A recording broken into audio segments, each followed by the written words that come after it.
Alamin wa ala alihi wa ashabihi wa man sara ala nahjihi ila yaumiddin, amma ba'd.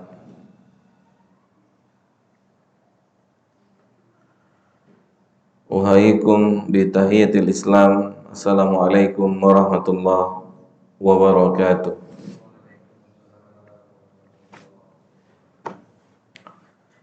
Alhamdulillah, segala puji milik Allah Subhanahu wa taala, Rabb semesta alam, yang dengan rahmat dan kasih sayangnya kita semua bisa ada di tempat yang mulia ini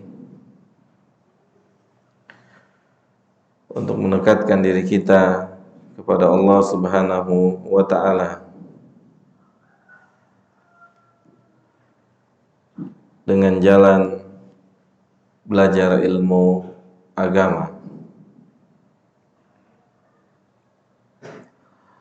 Dan kita memohon kepada Allah Subhanahu wa taala nikmat berikutnya, yaitu nikmat diberikan ilmu yang bermanfaat, dimudahkan memahami pelajaran kita hari ini dengan pemahaman yang benar, yang sesuai dengan yang diinginkan oleh Allah Subhanahu wa taala.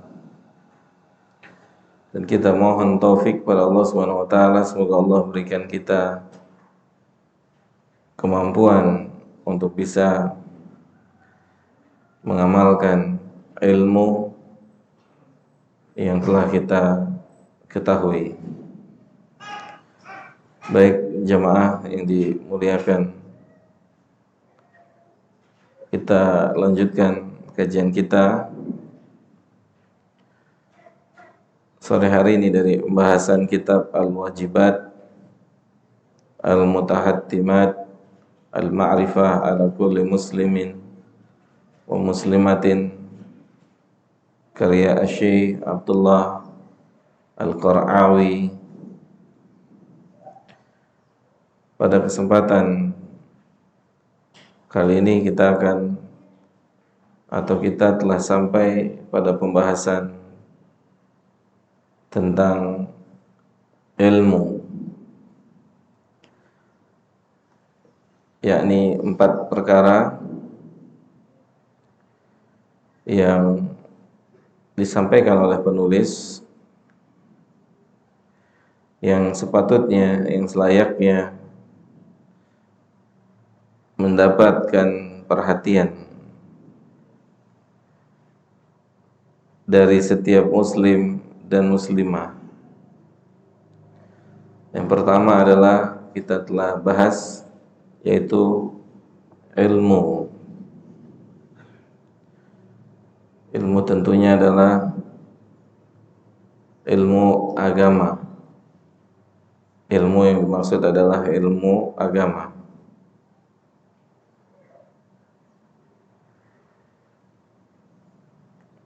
Dan ilmu agama mencakup mengenal atau mengetahui Allah Subhanahu wa taala, mengetahui atau mengenal Nabi kita Muhammad sallallahu alaihi wasallam, dan mengenal atau mengetahui agama Islam dengan dalil-dalilnya.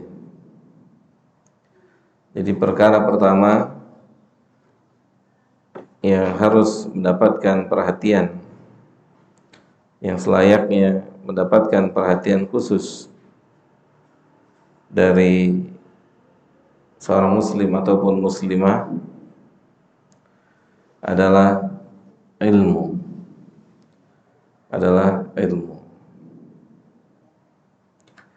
Dan tentunya jamaah yang dimuliakan oleh Allah Subhanahu wa taala, Sebagaimana perkataan Nabi kita Muhammad SAW, ilmu itu diperoleh dengan jalan belajar. Kata Nabi SAW,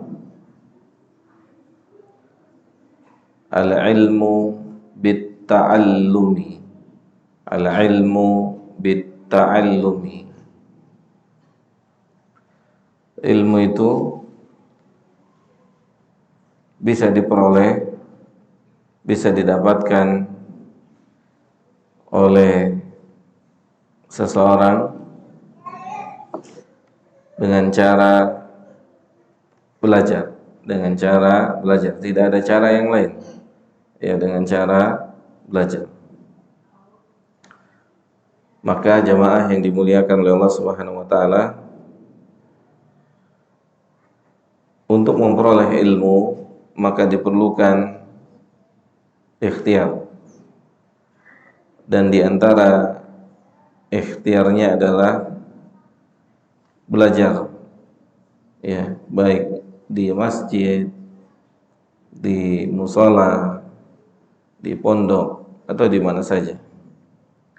Belajar untuk memperoleh ilmu, terutama ilmu tentang Allah Subhanahu wa taala yang menghantarkan seseorang kepada kebahagiaan di dunia dan di akhirat. Ya, ilmu tentang Allah Subhanahu wa taala, ketika seseorang benar-benar mengenal Allah Subhanahu wa taala, mengenal nabinya Muhammad SAW, mengenal agamanya, agama Islam, maka dia akan menjadi orang yang berbahagia. Kemudian jamaah yang dimuliakan oleh Allah Subhanahu wa taala, tentunya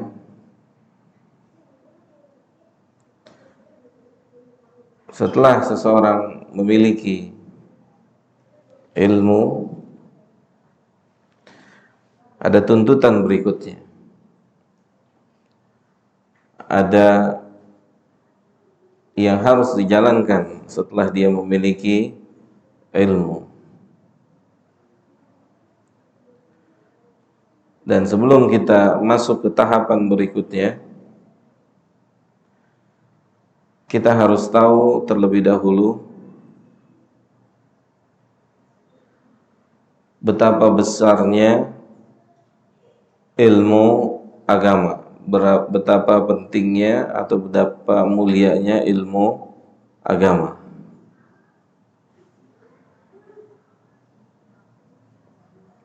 Ya, yang bisa kita lihat, yang bisa kita ketahui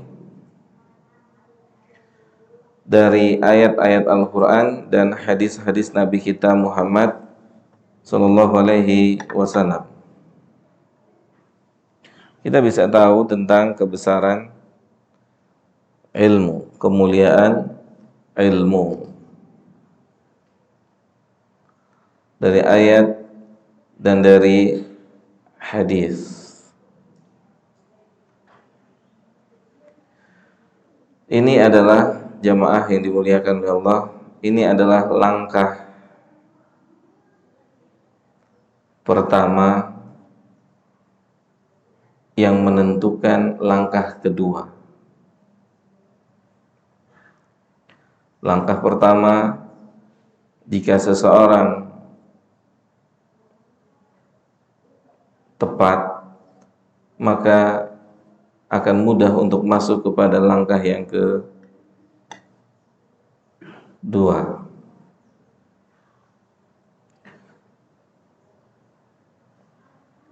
Yakni gini jamaah, ilmu itu besar, ilmu itu tinggi, ya Bang Ari. Ilmu itu capek, ilmu itu letih, ya. pasti capek, pasti letih, pasti ngantuk, pasti lemes untuk memperoleh ilmu. Orang harus tahu dulu di sini, ilmu itu butuh tenaga. Untuk memperoleh ilmu itu butuh tenaga, butuh fokus. Untuk memperoleh ilmu itu butuh fokus. Untuk memperoleh ilmu itu butuh biaya, transportasi dan seterusnya. Untuk memperoleh ilmu itu butuh pengorbanan. Pengorbanan berpisah dengan keluarga, berpisah dengan orang-orang yang dicintai demi menuntut ilmu, demi memperoleh ilmu. Dia besar, dia agung, dia mulia. Kalau kita punya sikap seperti ini dalam mencari ilmu, kita punya sikap seperti ini dalam mencari ilmu, maka untuk pindah ke step atau langkah yang kedua bukan perkara yang sulit. Jika dari langkah yang pertama,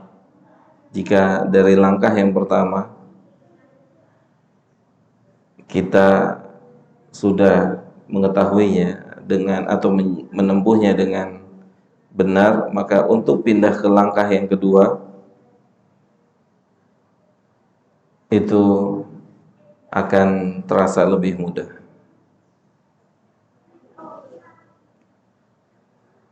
Baik, saya mau tanya Pak, jamaah.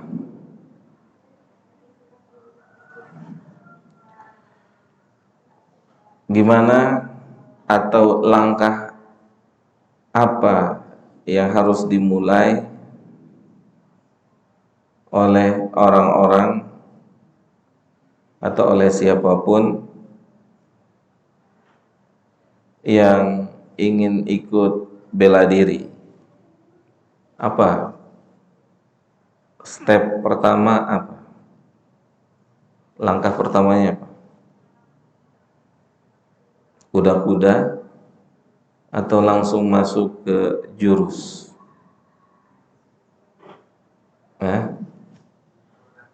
Pondasi kuda-kuda atau dia langsung masuk ke jurus-jurus?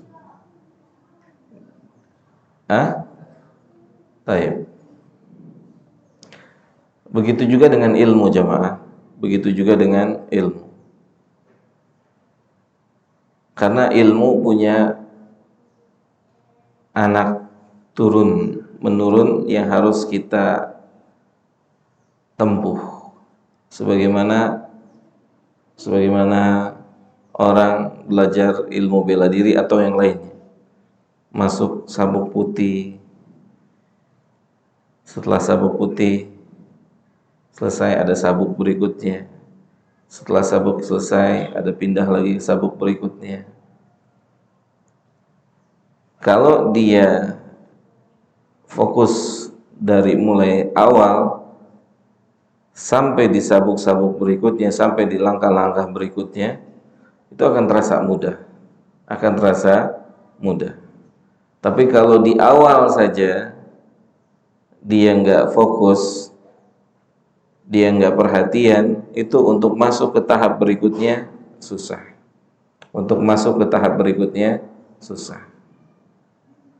Intinya gini, kalau orang tidak fokus dalam belajar, tidak sungguh-sungguh dalam belajar, itu salah satu tanda-tanda dia akan sulit juga beramal.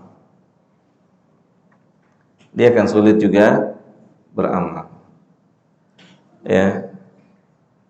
Kalau dia fokus dalam belajar, menuntut ilmu, ya, dia akan sungguh-sungguh, maka untuk pindah ke langkah berikutnya, yaitu sebuah amal, maka itu adalah sesuatu hal yang lebih mudah, ya, karena dia tahu ketika dia belajar, ketika dia menuntut ilmu adalah untuk beramal. Ya jemaah, ketika kita menuntut ilmu adalah untuk beramal, bukan hanya untuk tambah wawasan, tapi untuk beramal. Untuk beramal. Kenapa untuk beramal? Kenapa mesti beramal? Kenapa jemaah?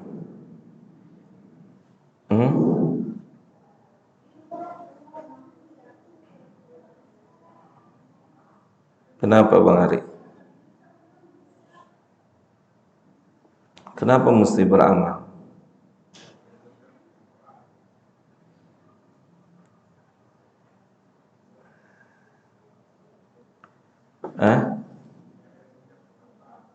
Biar ilmunya bermanfaat. Kita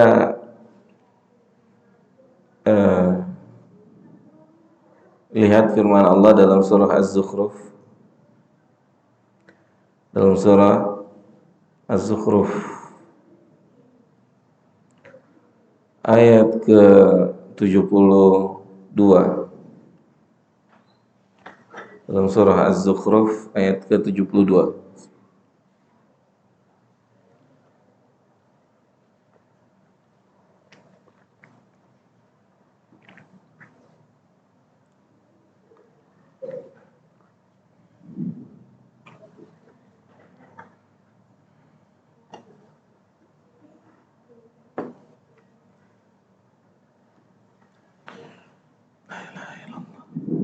Kata Allah Subhanahu wa taala,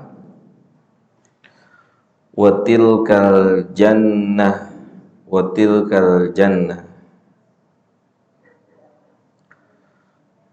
allati uristumuha." Dan itu adalah surga. Dan itu adalah surga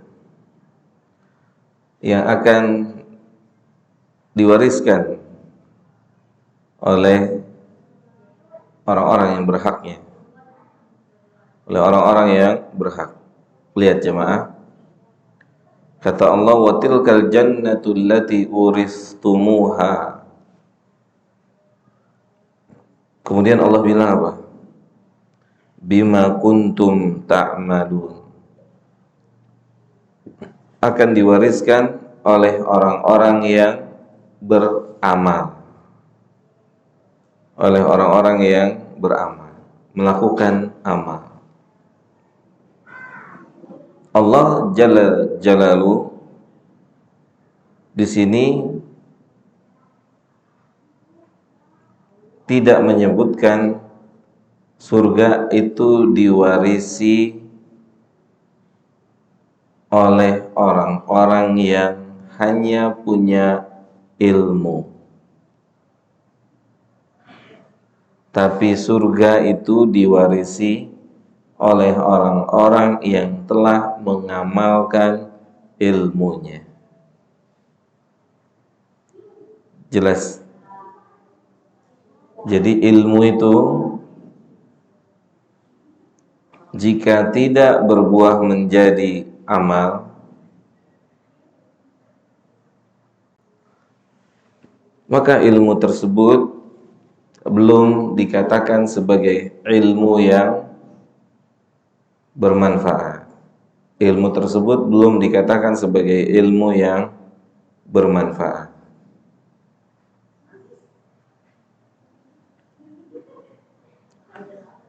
Sampai ilmu itu telah diamalkan oleh pemiliknya. Jamaah yang dimuliakan oleh Allah Subhanahu wa taala, kita lihat Allah tabarakahu wa ta'ala mengatakan bima kuntum ta'malun. Berarti harus ada yang dibangun dalam jiwa kita, jamaah. Harus ada yang dibangun. Apa yang dibangun? Apa, jamaah? Amal, iya betul. Sebelum sampai amal, ilmunya gimana? Coba bagaimana, coba?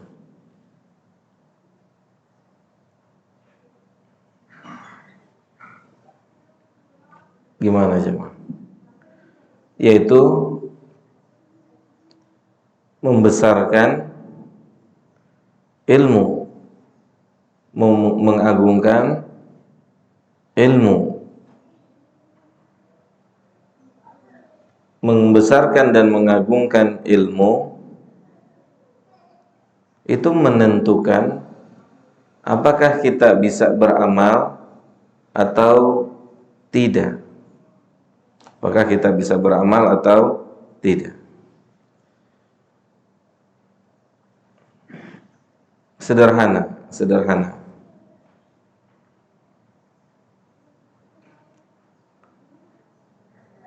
Ketika seseorang tidak mengetahui besar dan agungnya ilmu,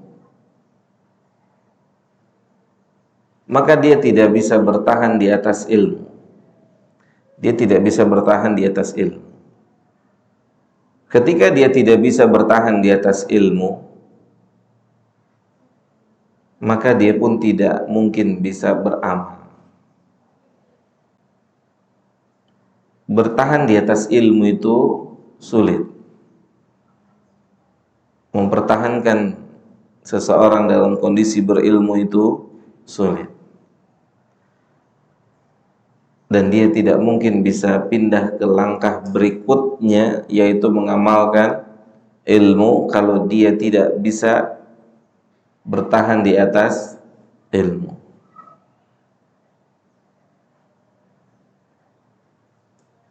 Kalau dia mampu bertahan di atas ilmu pun belum tentu dia bisa beramal. Kalau bertahannya dia di atas ilmu karena sebuah keterpaksaan. Contoh, sebagian anak-anak mendapatkan paksaan dari orang tuanya ketika sekolah di pesantren atau TPA. Dipaksa sama orang tuanya, diharuskan oleh orang tuanya. Sebagian, kita nggak bilang keseluruhan. Jika kondisinya demikian, maka ilmu itu tidak berbuah, atau ilmu itu sulit untuk berbuah menjadi amal. Kita nggak bicara anak-anak kita hari ini. Kita bicara kita dulu waktu ngaji TPA atau madrasah. Saat kita belajar tidak mengerti apa yang kita pelajari, tidak mengerti tujuan yang kita pelajari, maka apa yang kita pelajari tidak berpindah kepada amal. Paham maksudnya, Pak? Yang kita pelajari nggak berpindah kepada amal. Contoh, ketika kita mengaji, kita diajarkan kalau sholat itu diem, tidak boleh bercanda. Kemudian kita diajarkan sholat berjamaah di masjid. Kita diajarkan berpakaian yang menutup aurat. Tapi konkret dalam kehidupan nyata itu semua nggak ada. Itu semua cuma jadi wawasan. Nyata itu semua cuma jadi wawasan. Pertanyaannya, kenapa itu jadi wawasan? Kenapa itu hanya jadi wawasan.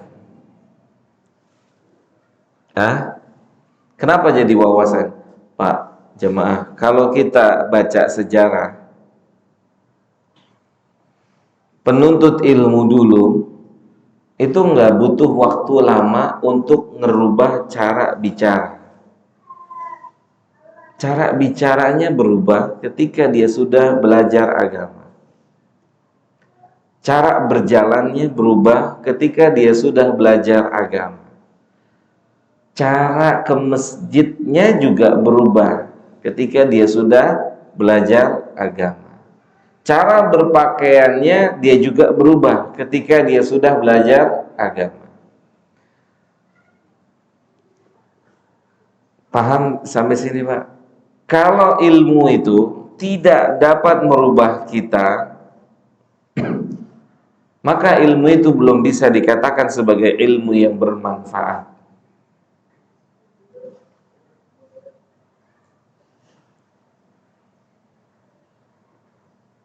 Bisa difahami sampai sini ya, Pak? Maka di sini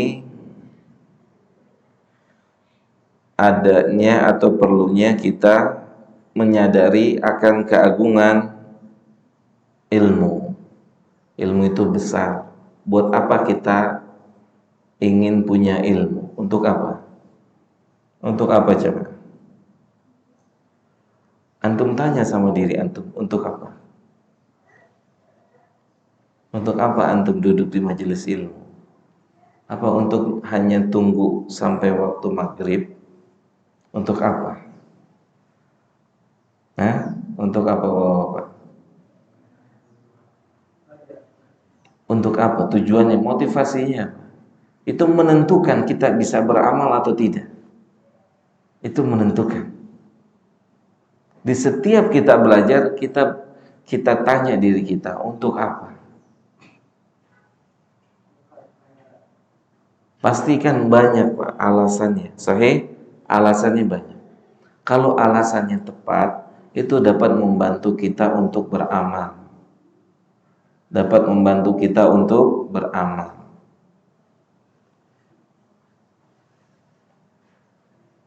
Contoh nih, contoh sederhana. Orang yang belajar ilmu tajwid, dia harus tanya dirinya untuk apa dia belajar. Yang belajar baca Quran, untuk apa dia belajar? Tanya dirinya, apa motivasinya? Itu membantu langkah berikutnya dan membantu kemudahan proses itu.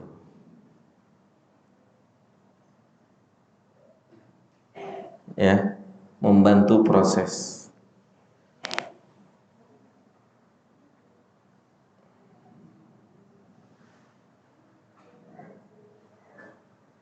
Nih, kita lihat firman Allah Subhanahu wa taala.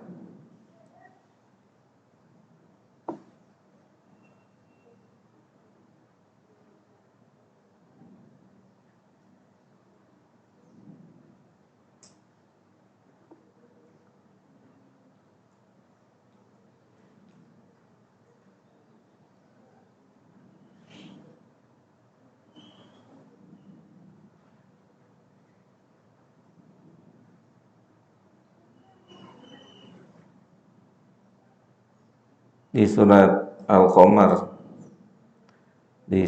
Al-Qamar,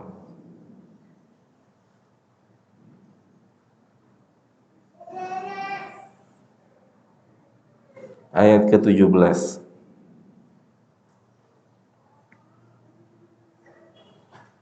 Surat apa? Hah? Surat Al-Qamar.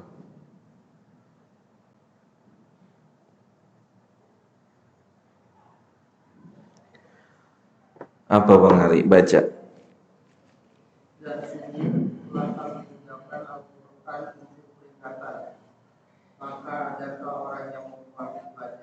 Lihat. Siapa yang paham ayat ini?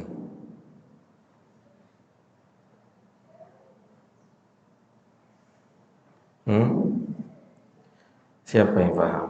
Lihat. Tujuan menentukan proses. Tujuan, antum tahu tujuan, itu menentukan proses. Kata Allah, walaqad yassarnal Qur'ana.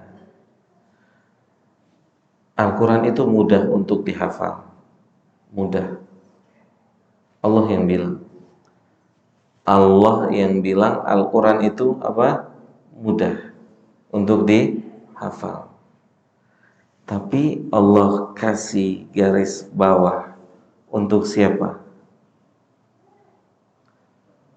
Untuk yang menghafalnya agar dia ingat sama Allah. Lihat, walaqad yassarnal Qur'ana. Tapi kalau tujuan menghafalnya bukan Allah, misal tujuannya mau cari duit di situ, tujuannya biar terkenal, paham, bisa difahami Pak? Atau tujuan yang lainnya, maka Allah nggak kasih kemudahan. Ini proses ditentukan dengan tujuan kita. Allah mengatakan walaqad yassarnal Qur'an. Quran itu mudah untuk dihafal, mudah. Dan yang bilang mudahnya siapa? Allah Jalla Jalaluhu. Tetapi kemudahan itu diberikan oleh Allah untuk siapa? Untuk siapa? Untuk siapa coba? Orang yang niatnya benar, lurus. Dia belajar Al-Quran, dia mau baca, dia mau nangis, dia mau ingat selalu sama Allah. Kalau tujuannya ini, Allah kasih mudah, Quran itu dibaca setiap hari. Pagi, siang, sore, nggak akan bosen. Nggak akan bosen. Kalau memang tujuannya apa? Mengingat Allah. Tapi kalau tujuannya selain itu, sulit. Sulit. Dan begitu juga dengan ilmu. Kalau ilmu kita nggak tahu tujuannya, bahkan tujuannya salah, maka sulit untuk kita mengamalkan ilmu. Sulit untuk kita bisa pindah ke step atau langkah berikutnya, yaitu mengamalkan ilmu.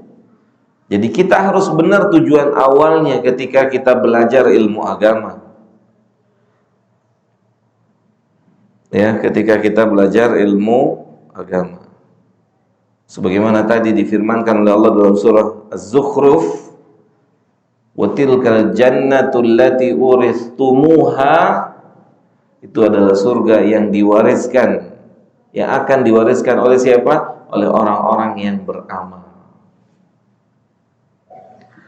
Maka jamaah yang dimuliakan oleh Allah Subhanahu wa taala, menuntut ilmu, belajar ilmu agama bukan perkara yang kecil, bukan perkara yang ringan, ya. Tapi dia butuh kesungguhan.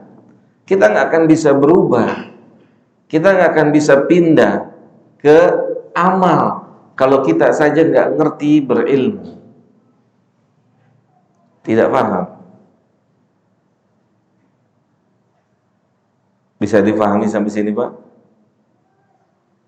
Maka proses untuk bisanya beramal itu tergantung ketika kita menuntut ilmu. Ketika kita menuntut ilmu. Ketika memang kita menuntut ilmu atau belajar ilmu agama, mengetahui ilmu agama bukan karena sesuatu yang ada di dunia ini, tetapi semoga ilmu yang kita ketahui dapat menghantarkan kita menuju surganya Allah. Pak, kata Nabi kan, man salaka thoriqan yaltamisu fihi ilman sahalallahu lahu bihi thoriqan ilal jannah. Lihat Pak, jamaah, siapa yang menempuh perjalanan untuk menuntut ilmu agama, untuk belajar, mengetahui ilmu,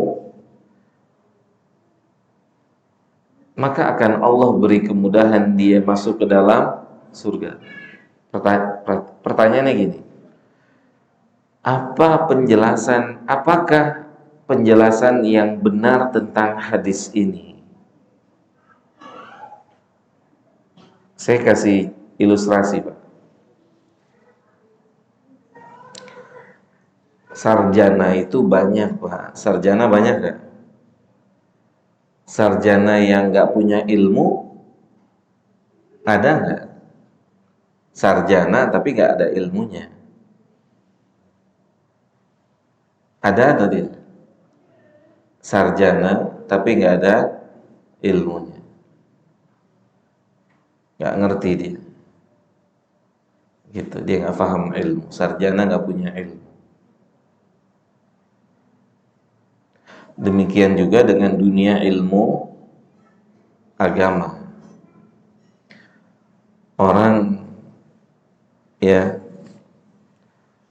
yang selesai belajar tapi kosong gak ada ilmunya, itu juga banyak dalam dunia agama. Itu ilustrasi sederhana, Pak.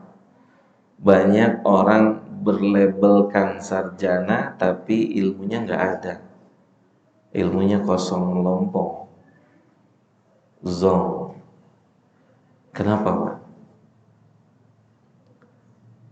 Ketika harus ngelamar kerja, oke, sarjana, terus dites oleh perusahaan, kok Anda nggak bisa? Padahal ini adalah harusnya Anda menguasai. Kok Anda nggak bisa? Ini kan bidang Anda, ini kan bidang mata kuliah Anda. Kenapa Anda nggak menguasai? Kenapa, Pak? Kenapa coba? Kenapa coba? Iya, itu zong, Pak. Dia nggak punya apa-apa di dalam prosesnya. Hah? Paham? Dia nggak punya apa-apa. Sama kayak kita, jangan sampai terus belajar tapi kosong. Tapi zong. Ketika harus berakselerasi amal, kita seperti orang awam. Seperti orang awam. Paham nggak maksudnya, Pak? Misal ada suara adzan, kita nggak respon. Ada suara adzan, kita nggak respon. Ada kebaikan ketaatan, kita orang paling belakangan. Justru orang awam yang tidak dikenal sebagai penuntut ilmu, dia bisa merespon bagus. Bisa dipahami sampai sini?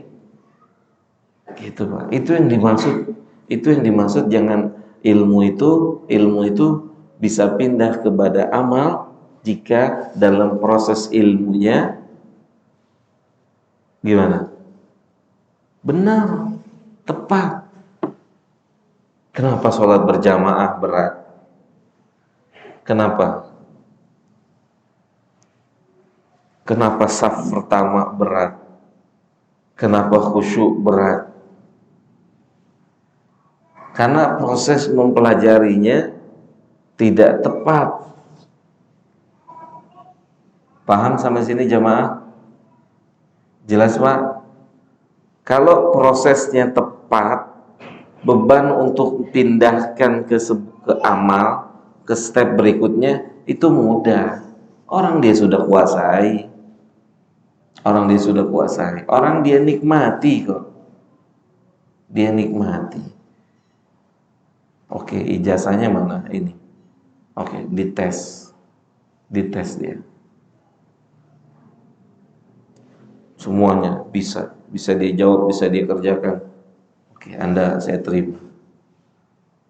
Yang di atas kertas dengan realita nyata. Berarti bukan kertas bodong. Jangan sampai kita jadi pelajar bodoh. Cuman labelnya aja apa? Pelajar, menuntut ilmu agama, padahal bodoh. Kenapa? Karena prosesnya tadi ditentukan oleh proses. Itu jamaah yang dimuliakan oleh Allah Subhanahu wa taala. Coba nih lihat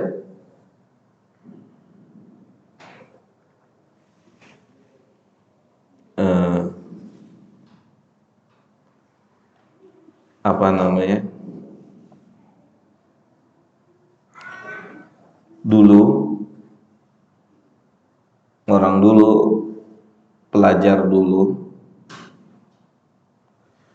segala sesuatu itu mereka tulis bukan di atas kertas, karena kertas belum ada. Ya, ditulis sama mereka, terpisah. Di atas daun, pelepah-pelepah kurma ditulis. Hah? Tulis, terpisah. Lihat. Itu dia tulis, kemudian dia rawat, kemudian dia jaga dengan penuh perhatian. Kalau menuntut ilmunya begitu, berarti kan dia punya tujuan untuk apa? Untuk beramal.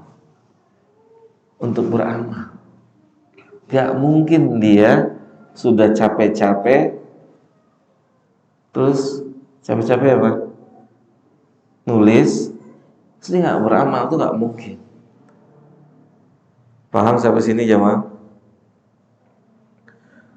Jadi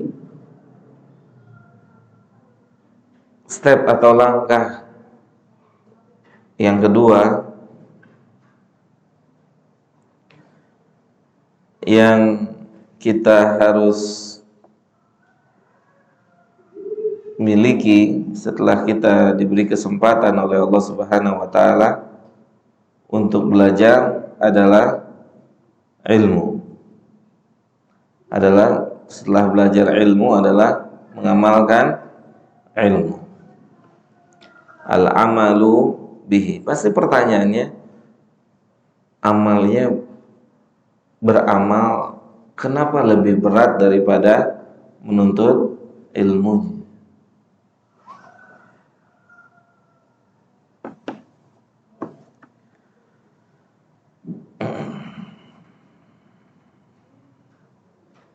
Baik. Sebelum saya lanjut, ada yang mau tanya sampai sini?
Ada? Nggak ada? Silakan. Waalaikumsalam. Bolehkah kita memaksa anak untuk mengikuti atau pendidikan di pesantren? Karena anak itu kurang suka, Pak.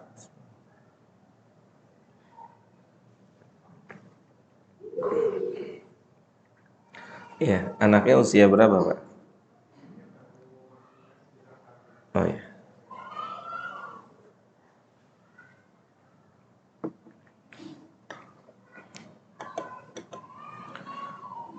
Ya. Eh, kita bicara fitrah, Pak. Kita bicara fitrah. Suka itu butuh proses, Pak. Suka itu butuh proses. Tidak bisa instan, nggak bisa. Butuh proses. Suka itu butuh proses. Bapak pernah dengar nggak anak pesantren kabur? Pernah dengar nggak? Kabur, ya, kabur dari pondok. Itu diantara resiko, dan diantara resiko. Maka yang tepat adalah kita jalani prosesnya terlebih dahulu. Proses apa? Proses kecintaan terhadap ilmu, dengan menyampaikan tentang ketinggian ilmu. Gitu. Proses itu harus disampaikan. Proses itu harus dijelaskan. Kemudian dia melihat ilmu itu diamalkan oleh orang tuanya atau oleh kakak adik kakaknya, sehingga tambah menguatkan dia kalau ilmu itu memang besar. Enggak sedikit, Pak. Kalau kondisinya kayak gitu, anak itu akan tertekan, Pak. Karena anak yang seperti kita, masukin anak, suruh berenang, padahal dia sama air aja takut. Kita udah masuk situ, gak nyaman dia, Pak. Tapi kalau kita kasih edukasi, nah kalau kamu bisa berenang, ini keutamaannya begini, begini, disebut. Terus yang ngasih tahu juga jago berenang lagi. Paham enggak? Yang ngasih tahu mempertontonkan kalau dia itu bisa berenang. Kenapa sahabat jadi orang yang terdepan dalam beramal? Kenapa? Iya, karena gurunya Nabi. Kenapa? Nabi ngasih tahu, dan Nabi orang yang pertama ngamalin. Paham? Nabi yang ngajarin dan Nabi yang contohin. Nabi ngajarin dan dia yang mencontoh. Makanya Allah bilang apa? Laqad kana lakum fi Rasulillahi uswatun. Nabi yang ngajarin dan Nabi yang mencontohkan. Gitu, Pak. Jadi proses ini penting. Proses penting. Dari kecil, misalnya tergantung, ada dari kecil anak-anak yang sudah memang dididik cinta sama ilmu, cinta belajar sehingga dia siap. Tapi keumuman anak-anak nggak siap. Keumumannya belum siap. Karena gini, kalau kita cermati hadis Ibnu Abbas, saat Nabi katakan kepada Ibnu Abbas, ya gulam, itu usia 9 tahun sebelum balik. Nabi bilang, ya gulam, inni u'allimuka kalimat. Ya wahai anak kecil, saya mau ajarkan kepada Anda beberapa perkataan, Pak. Bukan pelajaran yang apa? Yang berat. Bukan perkataan yang berat. belum sanggup. Nabi bilangnya, saya mau ajarkan kepada Anda beberapa pelajaran, beberapa perkataan. Mafhum sampai di sini, Pak? Itu harus jadi kurikulum pendidikan kita. Nabi memberikan kepada Ibnu Abbas beberapa pelajaran ringan. Nah, nanti efeknya kurang baik. Efeknya kurang baik. Kecuali, contoh Pak. Sulit nggak nyuruh anak sholat kalau kitanya nggak sholat? Sulit. Terus kita baru mulai mau sholat, tadinya nggak pernah sholat. Kita baru mulai mau sholat.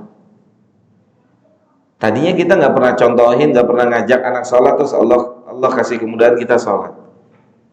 Masih sulit nggak itu? Masih. Orang biasanya nggak sholat, tiba-tiba ayahnya berubah sholat terus. Itu juga susah. Tapi nggak sesulit yang pertama. Ini masih agak lebih mudah. Bisa jadi anaknya ngomong gini, ayah kan baru sholat, iya kan?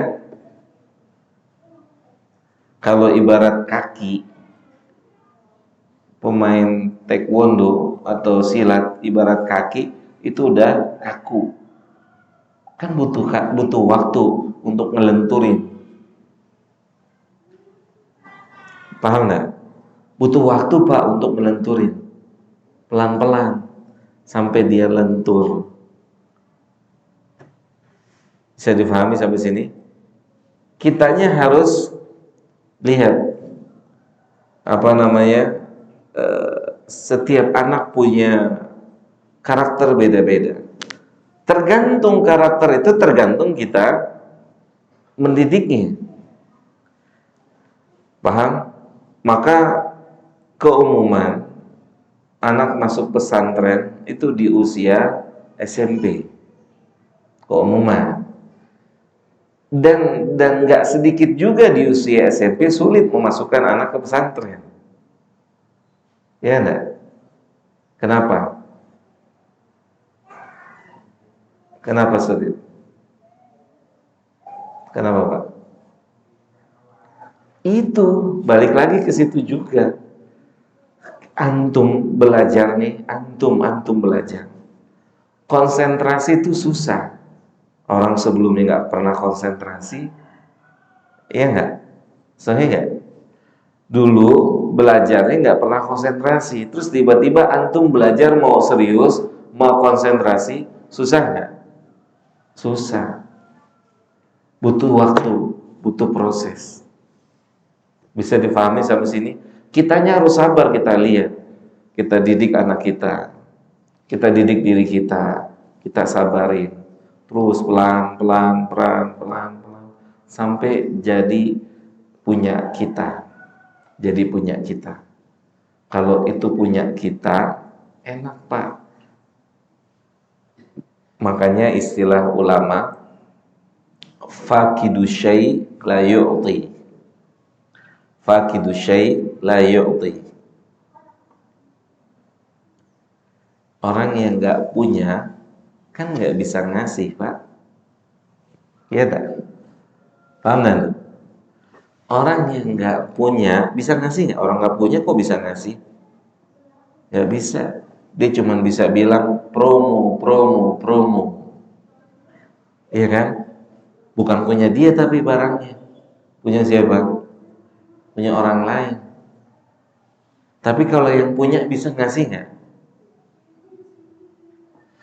Ada orang datang ke toko, dia bilang promo, Pak, saya butuh, Pak. Dia pekerja, dia bisa kasih? Nggak bisa. Tapi kalau yang punya, jadi silakan. Kalau Anda butuh silakan ambil. Punya dia. Paham? Kita kalau nggak punya, kita bukan yang punya, maksudnya kita bukan orang yang ahli dalam sholat. Gimana kita bisa kasih ke seseorang agar orang itu bisa sholat kalau kita aja nggak punya keahlian di mana? Sholat. Bisa dipahami sampai sini? Kita nyuruh orang belajar bener, serius, kita sendiri nggak punya kapasitas di situ, gimana bisa diterima? Bisa dipahami nggak sampai sini? Bisa dipahami? Makanya Nabi bisa memiliki, atau sahabat-sahabat ini bisa istimewa karena Nabi memberikan apa yang dia punya. Dia punya apa? Sholat, oke, ahlinya. Puasa, ahlinya. Quran, ahlinya. Sedekah, ahlinya. Bisa paham sampai sini? Kalau kita nggak punya sesuatu, sulit untuk memberikan. Sulit untuk memberikan. Tapi kalau kita punya sesuatu, bisa kita berikan. Kemana aja bisa kita kasih. Bisa paham sampai sini? Nah itu. Kita harus punya dulu, kemudian kita berikan. Sulit kalau sebelumnya anak itu kosong. Wallahu a'lam bishawab. Jangankan anak, kita yang sudah dewasa, sudah tua, sulitnya, sulit. Tapi kalau sudah mengetahui, sudah faham, enak. Wallahu ta'ala a'lam wa a'lam. Ada lagi?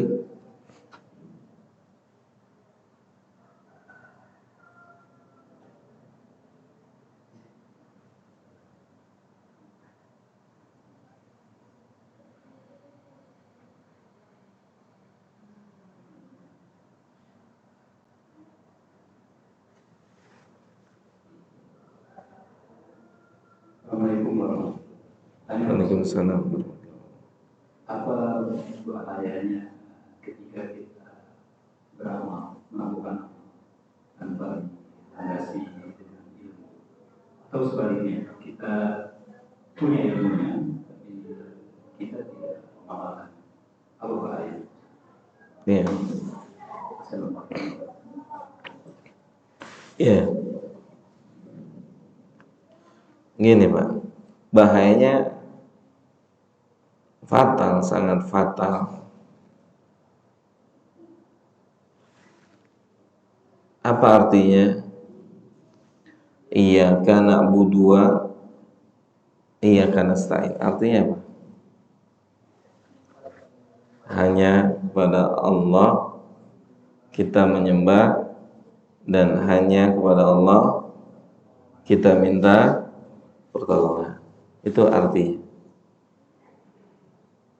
Kita bisa baca. Tapi kalau kita nggak punya ilmu tentang ini ayat, kita bisa nyembah selain Allah dan minta kepada selain Allah. Padahal di ayat ini sudah kita ikrarkan kalau kita nggak akan nyembah selain Allah. Di ayat ini sudah kita ikrarkan kalau kita akan hanya minta kepada Allah. Tapi nyatanya dalam kehidupan kita sering minta kepada selain Allah. Itu Pak, beramal tanpa ilmu, fatal. Demikian juga sebaliknya, ya, beramal tanpa ilmu fatal. Berilmu tidak beramal. Berilmu tidak beramal. Apa pertanyaan Allah besok di hari kiamat? Ada 4. Di antaranya tentang ilmu. Allah akan tanya tentang ilmu. Ilmu itu ditanya sama Allah. Jadi apa ilmu itu? Ilmu itu akan jadi bumerang buat pemiliknya. Ilmu jadi bumerang kalau ilmu itu tidak menjadi amal. Ilmu itu tidak membuat dia takut sama Allah. Ilmu itu nggak membuat dia berubah. Ilmu itu jadi bumerang. Selevel Umar Pak, berubah hidupnya 360 derajat, Pak. Nggak mungkin jadi khalifah, Pak, kalau dia nggak berubah dulu, Pak. Paham nggak? Umar kan khalifah, Pak. Khalifah setelah Abu Bakar. Kalau Abu Bakar dari dulunya orang benar, Pak. Hah? Dari dulunya orang udah benar Abu Bakar. Pertama yang nemenin Nabi Abu Bakar. Khalifah dulunya Abu Bakar dulunya bukan orang Islam. Sahih? Dulunya bukan orang Islam. Bahkan punya niat tidak baik untuk Islam dan Nabi. Tapi setelah masuk Islam, Umar biasa aja atau sungguh-sungguh? Gimana, Pak? Sungguh-sungguh, Pak. Gak mungkin, Pak, terangkat jadi khalifah. Gak mungkin. Maka di sini jamaah yang dimuliakan oleh Allah, segala puji milik Allah Subhanahu wa taala. Pentingnya kita menyadarkan diri kita sendiri tentang ketinggian ilmu. Tentang ketinggian ilmu dan mengamalkan ilmu. Kalau di dalam ayat Al-Quran Allah mengatakan kabura maqtan indallah, alangkah buruknya orang punya ilmu tidak beramal. Maka jamaah, atau dia beramal tapi salah, nasallallahu al-afiyah wassalam, tentang 3 orang yang pertama kali akan masuk neraka. Itu orang yang beramal. Orang yang beramal, Pak. Tapi niatnya salah. Yang pertama, kata Nabi, orang yang Allah kasih dia ilmu atau Al-Quran. Dia jadi ahlul ilmu, jadi ahli Quran, qari, dan yang seterusnya. Atau yang semisalnya dengan ini. Tapi dia punya niat yang salah. Ingin dipuji, ingin disanjung, ingin dikenal, ingin dapat jabatan, kedudukan, harta, tujuannya ini. Punya ilmu, tujuannya salah. Kemudian di hari kiamat Allah katakan, bohong antum. Antum bukan buat saya belajar. Jelas sampai sini, Pak? Antum bukan untuk saya.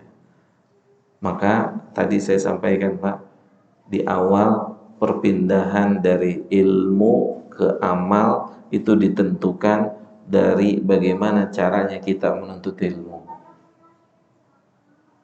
Gitu, ditentukan di situ, Pak.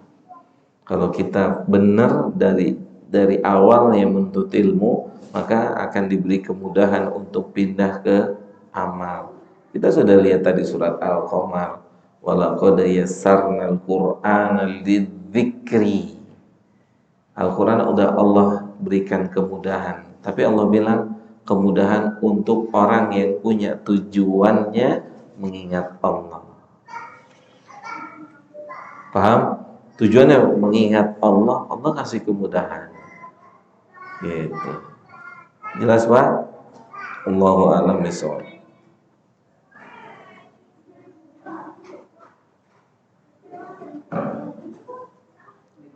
Waalaikumsalam. Masalah tadi ilmu itu kan nanti di akhirat bisa dipertanyakan. Iya. Kalau kita punya ilmu, terus kita di lingkungan kita itu orang-orang yang nggak terima ilmu yang kita kasih tahu. Kalau kita kasih tahu kayak ibarat tahlilan itu nggak boleh, terus kita dimusuhin, apa tetap kita sampaikan dengan risikonya tadi di keluarga itu pasti dicuekin, biasa dimusuhin. Apa kita diam aja dengan ilmu yang kita punya? Terima kasih tadi. Waalaikumsalam warahmatullahi wabarakatuh.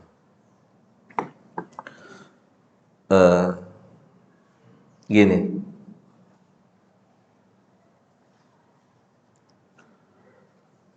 apa namanya?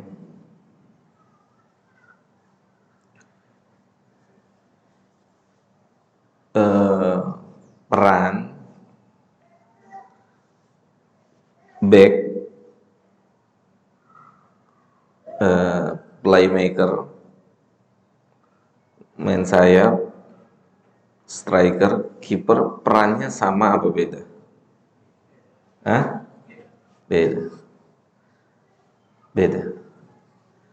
Semua punya skill masing-masing, punya tugas masing-masing. Sepakat nggak? Striker dia bertugas bagaimana bisa mencetak gol. Back bagaimana dia bisa mempertahankan wilayahnya. Kiper bagaimana bisa menjaga gawangnya. Playmaker bagaimana dia bisa supply umpan. Dalam dunia ilmu juga begitu. Kita di posisi mana? Makanya kenapa, karena sedikit banyak tahu kenapa penalti itu jarang dikasih tendang back. Tendangan penalti itu back jarang dikasih tendang. Biasanya yang nendang penalti striker, kalau enggak playmaker. Karena striker playmaker itu skillnya dia skill. Sahih enggak? Skill ya, skill. Itu punya skill. Adapun back itu dia punya apa? Power. Power yang dia punya apa? Power. Paham sampai sini? Saya bukan ngajarin main bola, bukan. Ya. Cuma antum harus ngerti antum posisinya apa. Apa justru antum main cadangan? Jelas nggak? Kalau main, atau justru bukan cuma main cadangan, penonton, supporter, atau komentator. Jelas sampai sini? Jadi gini Bang, teman jamaah, lihat posisi kita dalam kehidupan realita. Jika kita berada dalam posisi sebagai kepala rumah tangga, pemimpin, maka kita bisa apa? Bisa menggunakan skill kita mencetak gol. Jelas? Karena dia di bawah kita. Kita harus pikirin caranya gocek gol. Karena mereka di bawah kita dan kita memang punya kewajiban. Paham nggak? Kita punya kewajiban terhadap istri dan anak-anak. Maka kita bagaimana mencetak gol di sini? Antum sebagai ketua RT, RW, dan ketua apa lagi ya, berarti antum punya skill di sini untuk mengurangi maksiat misalnya, menggalakkan sholat ke masjid, karena antum punya kekuatan di sini. Paham nggak? Tapi kalau antum back di belakang, kedudukan antum sama si fulan itu sama selevel, maka antum bertahan. Minimal antum pertahankan diri antum. Paham nggak? Karena antum kapasitasnya masih sebatas pemain belakang. Bisa dipahami sampai sini? Sama, kita harus tahu kapasitas kita semuanya. Jangan overlapping tadi. Coba back suruh nendang apa? Penalti. Antum tanya deh sama yang suka bola. Back nggak dikasih tentang penalti. Kenapa? Power yang dia pakai. Coba aja lihat back kalau nendang. Ya kan? Ayam bolanya. Kalau lempeng bolanya masuk. Tapi kalau striker, playmaker yang suruh tendang penalti, itu kiper bisa ketipu. Hah? Kiper bisa ketipu. Kiper lompat ke kanan, bolanya ke kiri.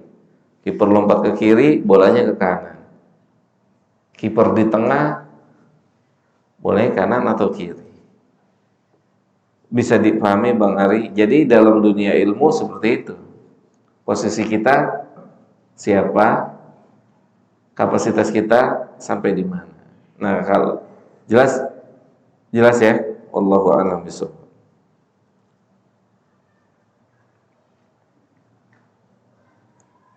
Ada lagi?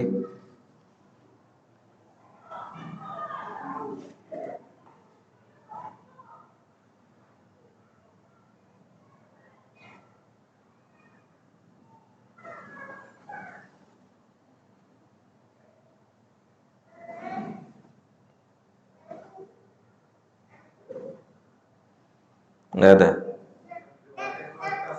Gimana tuh, Pak?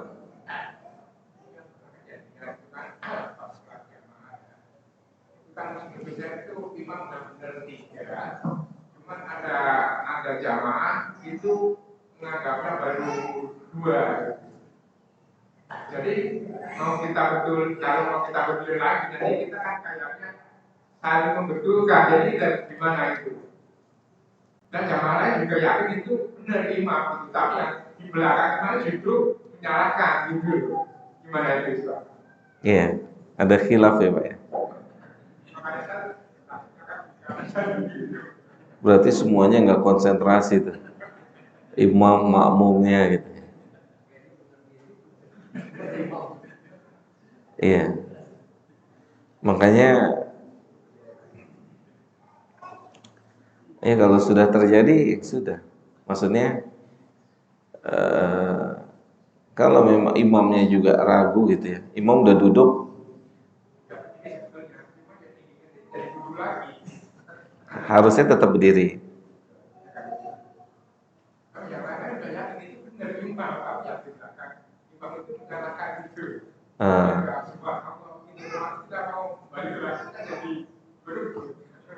Nggak diskusi dulu. Kejadian itu ya. Iya. Iya makanya begini jamaah.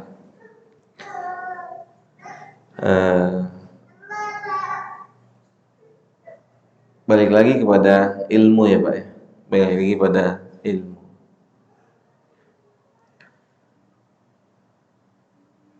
Kita hidup di negeri Indonesia tercinta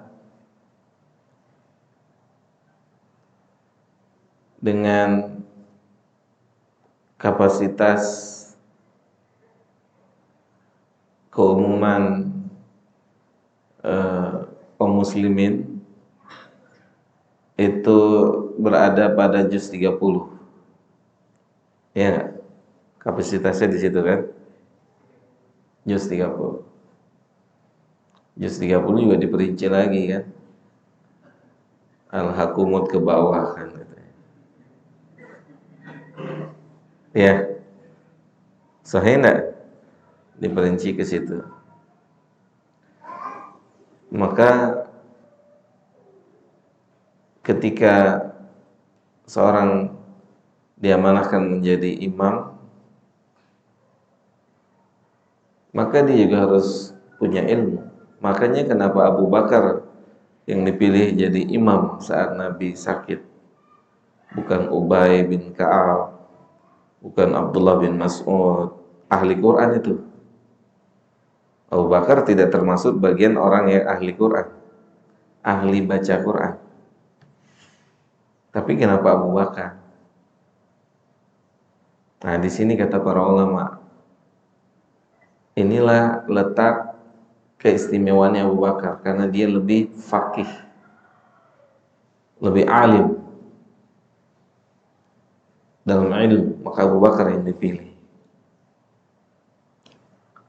Seorang imam bukan hanya menguasai qiraah, tapi dia harus paham bagaimana kalau dia salah, lupa sujud syahwi, dia harus ngerti bagaimana kondisi ketika ada sesuatu di hadapannya, misalnya gempa atau ada hewan misalnya, bagaimana kondisinya?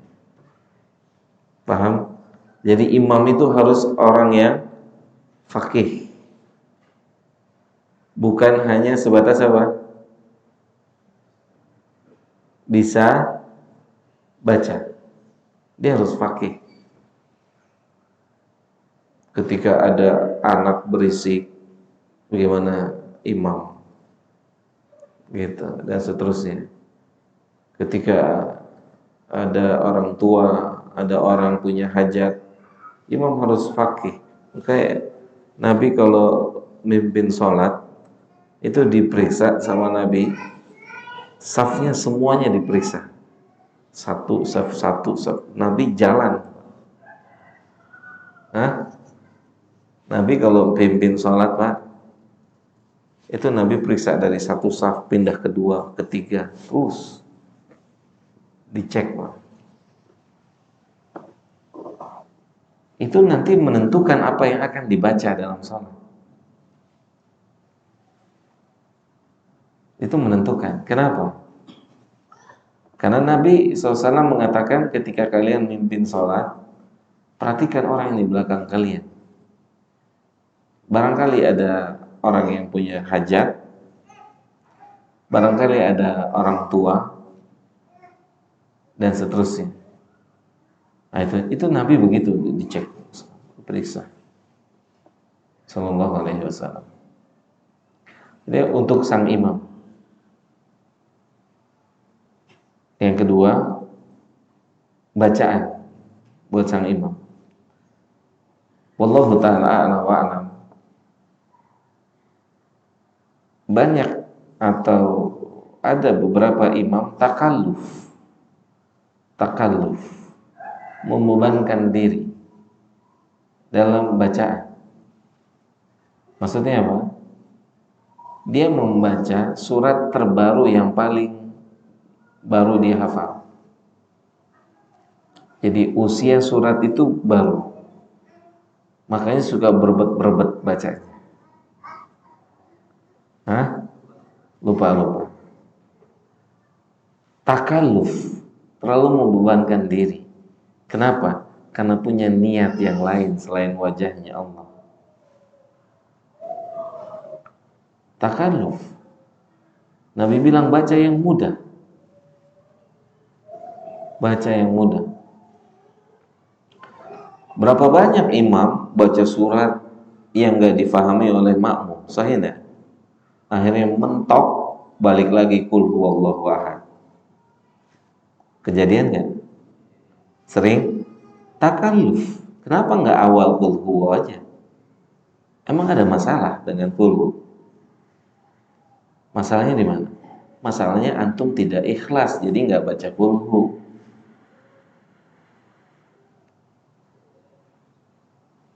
Imam tujuannya biar dikenal sebagai orang yang hafalannya banyak. Takalluf, coba antum baca qulhu salah, kepleset, kan enak. Makmum apal semua di belakang. Ya enggak? Makmum apal semua. Coba antum baca surat An-Najm juz 27. Wan najmi idza hawa ma dhalla sahibukum wa ma gawa wa ma yantiqu 'anil hawa. Antum berhenti.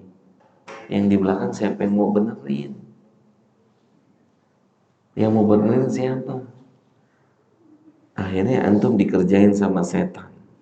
Diloncatin ayatnya.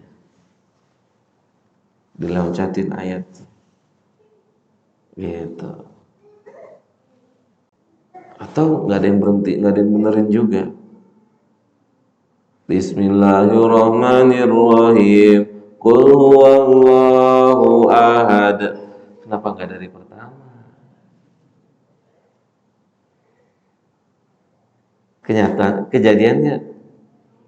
Kejadiannya. Makanya pentingnya apa?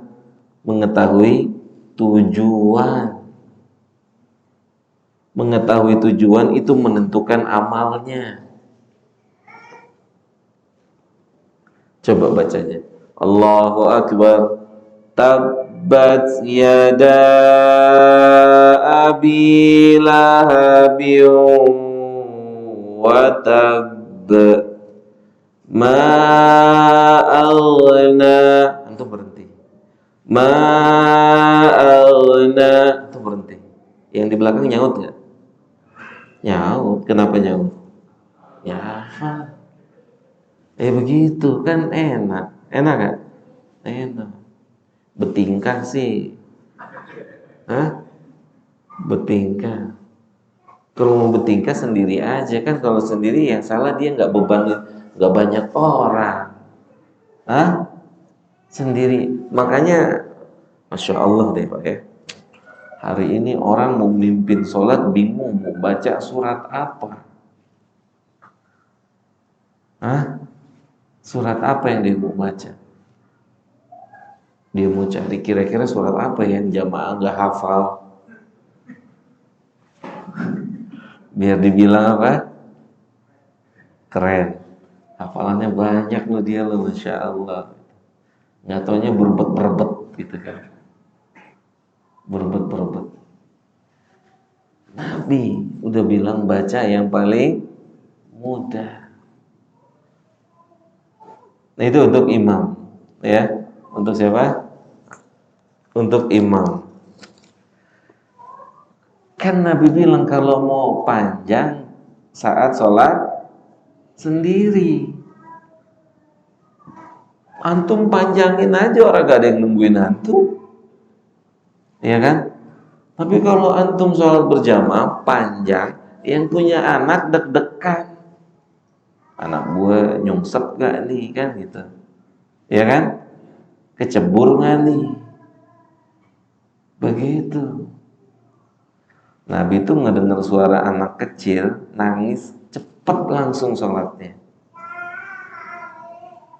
Itu imam harus faqih. Gitu, harus faqih. Untuk imam. Untuk makmum juga kalau bisa selevel. Nah sekarang kan biar bisa selevel, si imam juga tahu level makmum, kulhu, kuliah, udah itu aja. Hah? Levelnya kan di situ. Kulhu, kuliah, paling ngetop-ngetopnya apa? Sabbihisma rabbikal a'la. Oke? Gak ada masalah. Yang penting sholat antum khusyuk. Betul? Apa sih mau dicari? Mau dipuji orang, hafalan banyak. Yang dicari apa? Khusyuk kan menikmati sholatnya. Iya, dinikmati ayat. Coba ayatnya panjang.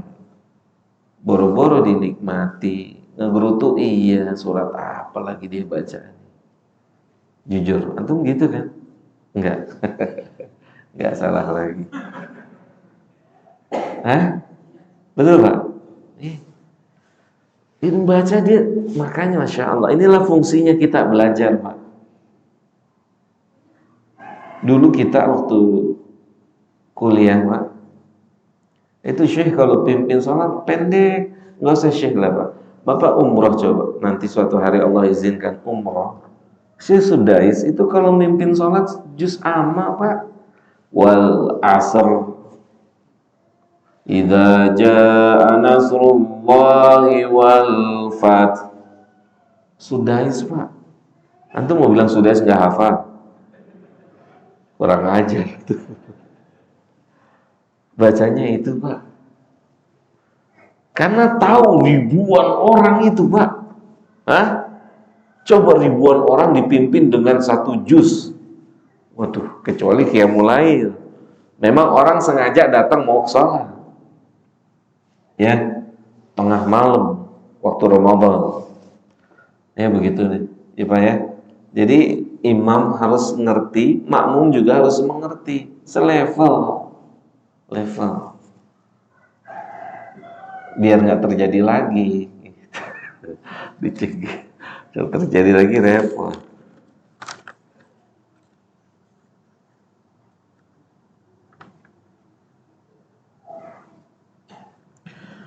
Suami istri yang rajin menuntut ilmu syar'i dan benar mengharap ridha Allah. Namun anak-anak dan keluarganya sangat sulit sekali untuk dididik ketaatan. Apakah ini termasuk ilmu yang tidak berkah? Karena sepertinya hanya bermanfaat untuk orang tuanya saja, tidak cukup untuk anak-anak dan keluarganya. Baik. Alhamdulillah, kita memuji Allah Subhanahu wa ta'ala. Dari rangkaian pertanyaan ini adalah suami istri dimudahkan untuk belajar. Segala puji milik Allah Subhanahu wa ta'ala. Semoga Allah memberikan taufik buat suami istri ini yang rajin belajar. Allah bantu untuk ikhlas, benar tujuannya, ya, benar-benar mengharapkan apa yang Allah janjikan. Kemudian adapun dengan keluarga, misalnya anak dan keturunan sulit untuk dididik, apakah ada kaitannya dengan ilmu atau dengan keberkahan ilmu? Ini tidak bisa dikatakan secara mutlak, tapi bisa jadi punya kaitan dan bisa jadi tidak berkaitan, ya, bisa jadi tidak berkaitan.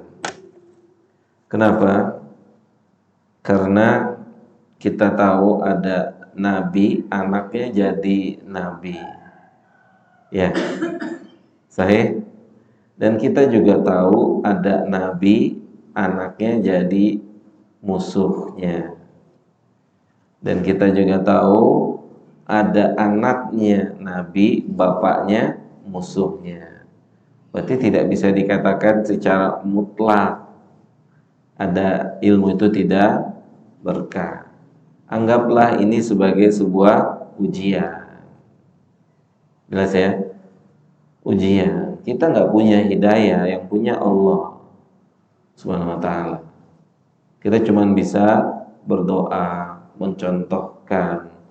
Itu kemampuan kita di situ, nggak lebih dari itu.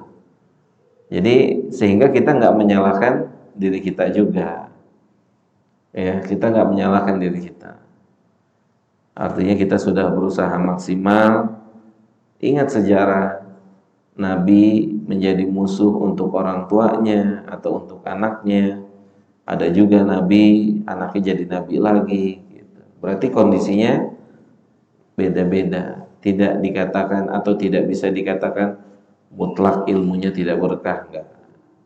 Jelas ya? Mudah-mudahan. Kemudian yang berikutnya, jangan sampai kedua orang tua ini sampai tahap buruk sangka sama Allah. Gak boleh, bahaya. Jangan sampai dia buruk sangka. Maksudnya, ya Allah, kenapa nih anak nih gak mau nurut gitu? Kenapa? Pokoknya jangan sampai buruk sangka. Anggaplah ini sebagai sebuah ujian yang harus kita selesaikan. Ya, anggap sebuah ujian yang harus kita selesaikan. Jangan sampai kita buruk sangka. Udah pegel nih, anak biarin aja deh, dia mau ngapain, enggak. Jelas sampai sini jemaah, khusus yang bertanya. Ini ujian harus diselesaikan dengan dua cara. Apa? Wasta'inu bis-sabri wassalah. Minta tolong pada Allah dengan sabar dan salat. Kemudian Allah bilang dalam surat Al-Baqarah juga, wa idza sa'alaka ibadi anni fa inni qarib. Jika hambaku bertanya kepadamu tentangku, kasih tahu saya ini dekat. Terus Allah bilang apa? Ujibud da'watad da'i idza da'ani. Saya akan kabulkan permintaan orang yang berdoa. Kalau dia mau berdoa, kalau dia mau curhat, ya. Jadi jamaah khusus yang bertanya, curhatkan pertanyaan ini kepada Allah. Ya, bilang sama Allah, ya Allah, anak saya, ya Allah, gitu. Sampaikan pada Allah. Ya Allah, orang tua saya beri hidayah, kakak saya, adik saya, teman saya, sampaikan keluhan ini sama Allah.